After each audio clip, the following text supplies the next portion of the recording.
everybody. And thank you, Mr. Zaid Siddiqui, for inviting me to speak about urban cooperative banks in particular in this wonderful 2-day program, which is being seen by and being participate from Sri Lanka, Bangladesh, and India. The urban cooperative banking movement has a history of 125 years now. The first bank was started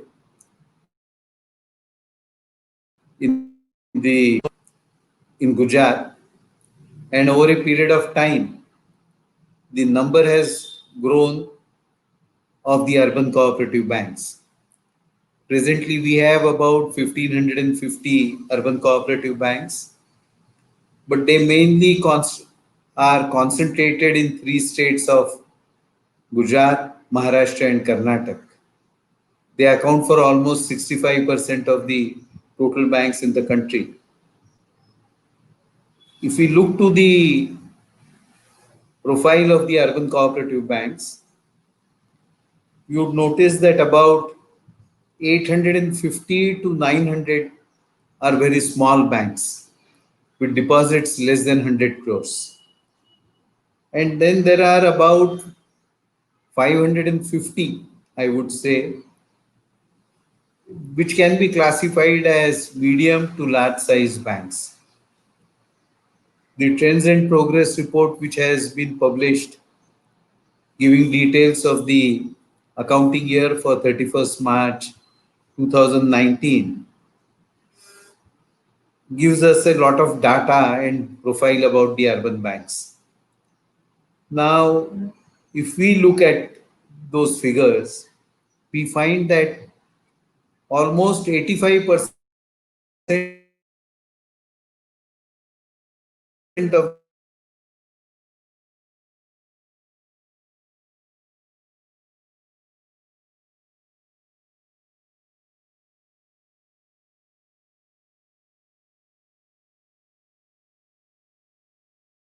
these banks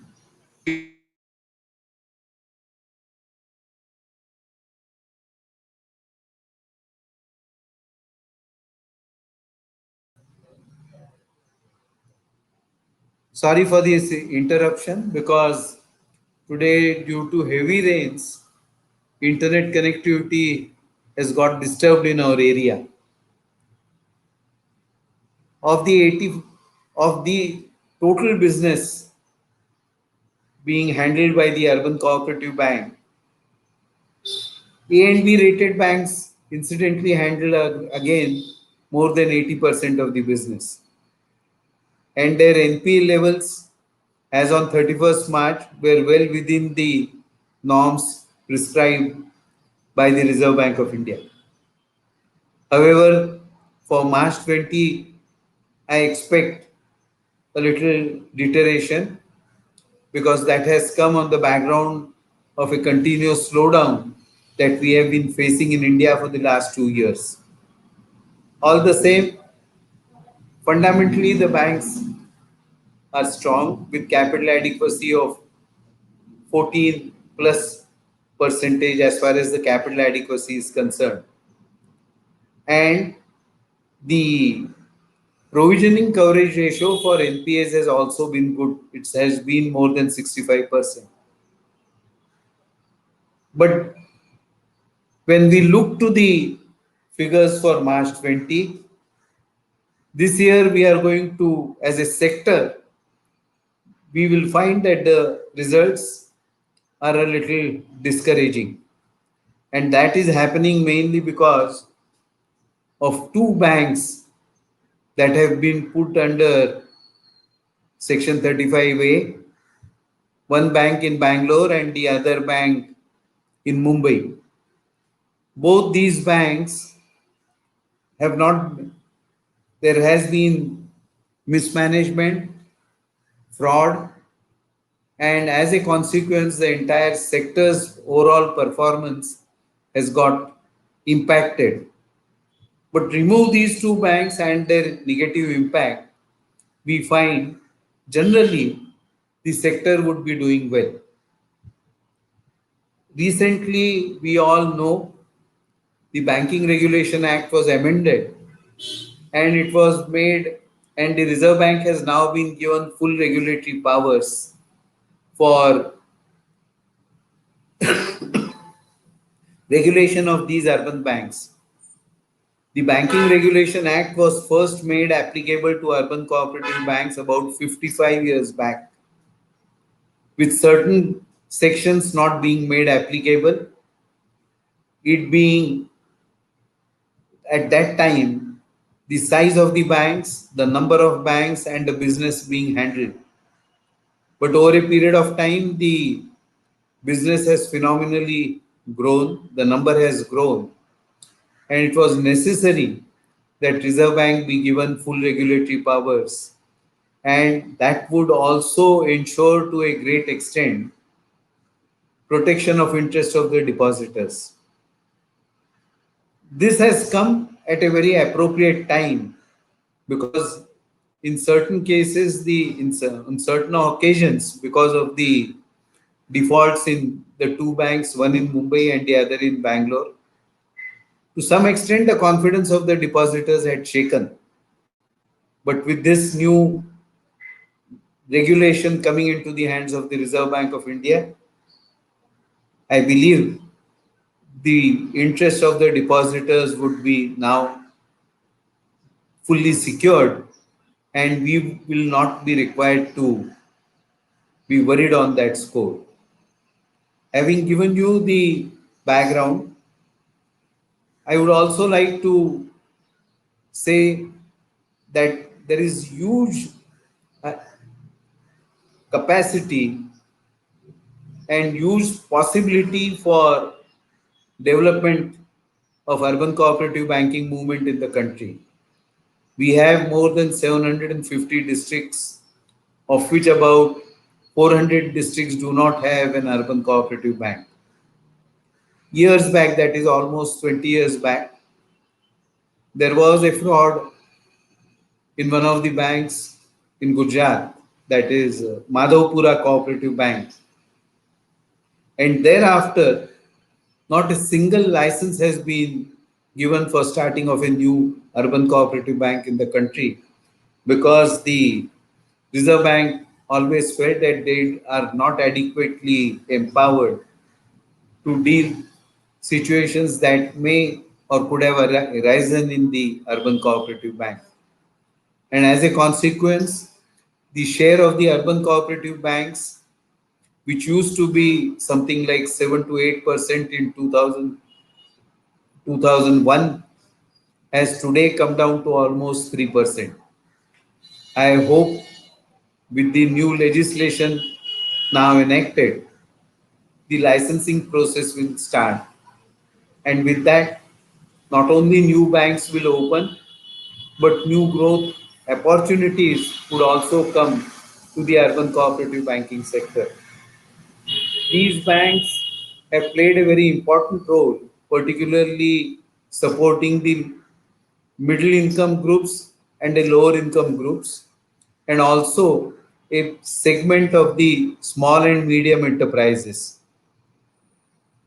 Today, if we see the average lending for the past 3 years of these banks to priority sector has been around 45%, which is fairly high.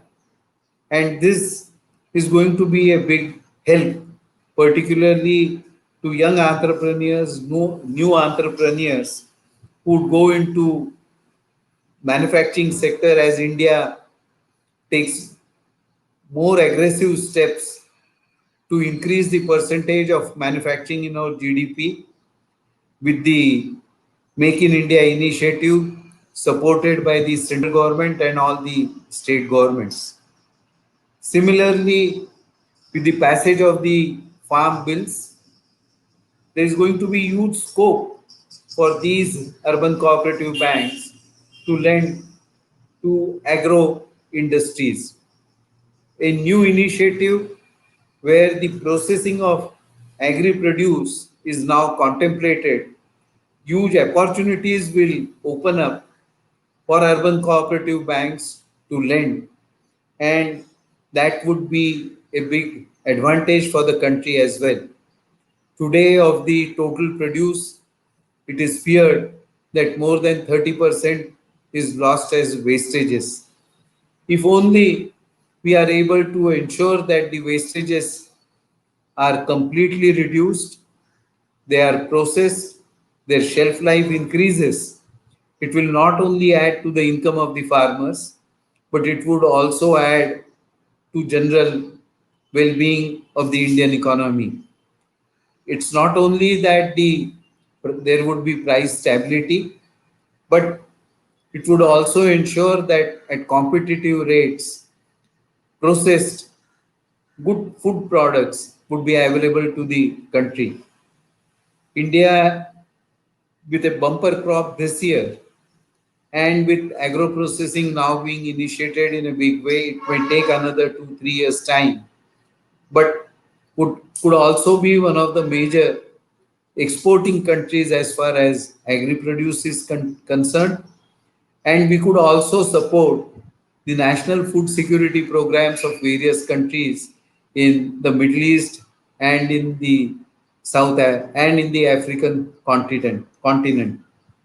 Urban cooperative banks with local feel would have more than adequate knowledge of the local population, would certainly play a big role in promoting agro industries also. With agro industries, the focus now is also on animal husbandry, because with animal husbandry, the doubling of farmers' income, which is the national goal of our country, this would substantially benefit the farmers and non-farmers akin who take to animal husbandry. We are the largest producer of milk in the country, and we have a very large setup of dairy cooperatives and dairies also in a big way in the private sector. But if we look to the map of country, we see that the dairy industry has primarily been concentrated in western part of the country and in southern part, but there is huge scope for development of dairy in the in the central India and in the north and northeast. Looking to these opportunities, I am sure we could be having more cooperative banks which will tap local resources and deploy them locally. I believe this should be a big help to the country as a whole, and urban cooperative banks, which have not only rendered good service all these years, but have also kept the money lenders away from, I would say, looting the poor people, have a big role to play in our country. Thank you.